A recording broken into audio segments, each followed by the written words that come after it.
Hello again, sisters and brothers. Horace Levy here. I want to start with a case.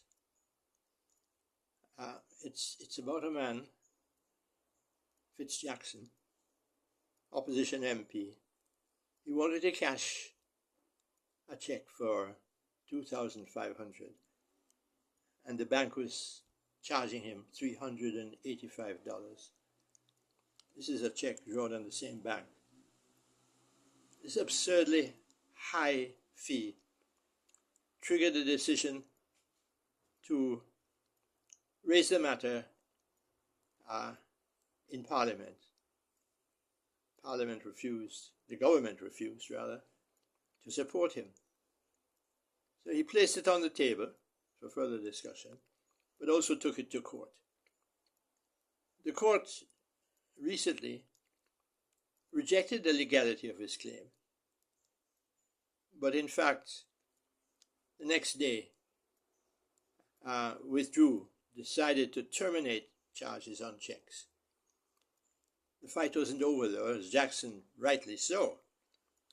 He knew that behind the bank's reluctance, not just one bank, this is Scotia Bank, but all of them, to withdraw fees, various fees, on inquiries, deposits, transactions of all sorts, that behind this refusal or reluctance lay the failure of the Bank of Jamaica to exercise any pressure on them. But these high fees, even as the banks were making huge profits, National Commercial Bank, for example, last year made a profit of some $64 billion, and anticipates making 50% more this year. But along with these fees, there are high costs across the board on a wide cross-section of the population, a section of the population, even as the banks are making these profits. But the bank, the BOJ in particular, the Bank of Jamaica, is the linchpin.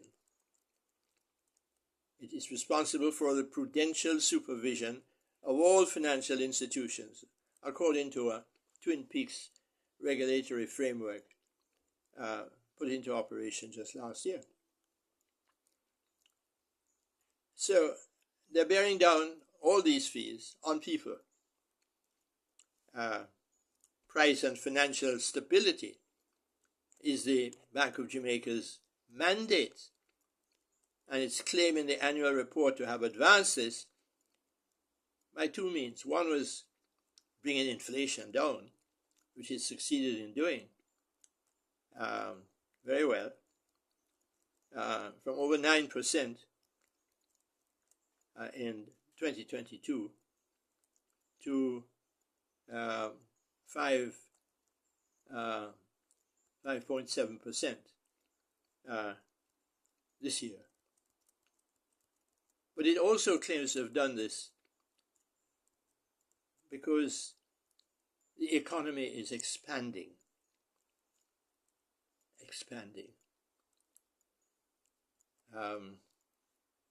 Now that's another matter. Financial stability is one thing. Expansion of the economy, economic stability, is another matter. And bringing down inflation is well and good. It's a good idea, extremely necessary. But in bringing it down, capital is limited. Investment is limited. And so local businesses were antagonistic and opposed to the focus on bringing inflation down. This is all well and good for big countries with thriving agriculture and industry. They can absorb a certain amount of restriction. But Jamaica, with its low level of development in agriculture and industry doesn't need restraint on investment. It needs expansion. It needs more investment. And this is why local businesses were opposed, unsuccessfully opposed. But there was another restraint imposed here in Jamaica by the Bank of Jamaica. It has accumulated a net international reserve of nearly $6 billion, US dollars I'm talking about. And this 5.66 billion to be exact. This is unnecessarily high, according to economist Ralston Hyman. What it does is to deprive the economy of $1 billion US dollars annually. Dollars that could be spent on health, education, agriculture, manufacture. So that was a restraint also. And it's depriving the economy of money. The upshot of this deprivation of investment is now that last year, rather the current year, Jamaica has a trade deficit. If it's not producing, if it's being restrained on its businesses, the result is it has nothing, it has an insufficient amount to export. It's forced to import for the goods and services it needs.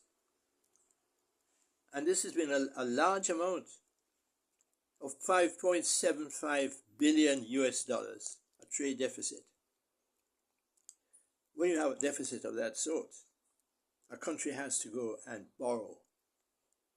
So instead of putting Jamaica in a stable economic position, the bank has succeeded in putting it into a very unstable position.